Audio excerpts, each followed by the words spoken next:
साहेब काल ती मार्केटला गेलोया.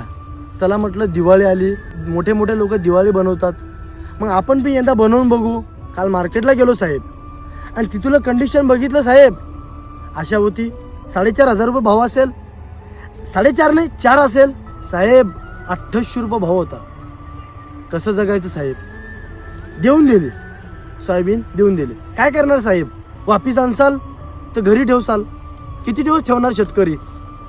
पण भाव काय वाढत नाही. शेतकऱ्याला एकच पर्याय आहे, फक्त गळफास. पण काय करणार, कुठंतरी तो जगतोय साहेब. एवढा मोठा खर्च लावतोय, तो खर्च निघत नाहीये. कसा जगेल साहेब शेतकरी, कसा जगेल तुम्हीच सांगा ना साहेब. तुम्ही जर लक्ष दिलं नाही साहेब तर शेतकरी जगणार नाही साहेब. पावसानं तर सरी शेतकऱ्यांची वाट लावली, आता मार्केटवाल्यानं शेतकऱ्यांची वाट लावणं लावली साहेब. 3ची 4ची झरती लागते साहेब.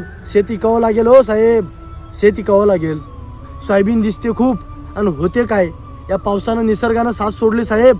तुम्ही तरी साथ सोडू नका साहेब. शेतकरी रडतोय हो, शेतकरी रडतोय साहेब. कोणा नावामुळं, या सरकारच्या नावामुळं. कारण त्यांना जे पाहिजे ते भेटत नाही साहेब. आतापर्यंत साहेब शेतकरी रडत आलाय, आतापर्यंत साहेब शेतकरी रडत आलाय. मी विनंती करतोय साहेब, या शेतकऱ्याकडे लक्ष द्या, आणि यंदाची दिवाळी त्यांची चांगली तरी होऊ द्या. नाहीतर काय कामाची साहेब, ही दिवाळीच जर चांगली झाली नाही तर. शेतकऱ्याच्या लेकरानं कधी दिवाळी बघितली नाही साहेब, पण आशानं सांगतोय शेतकऱ्याच्या लेकरानं दिवाळी बघितली पाहिजे.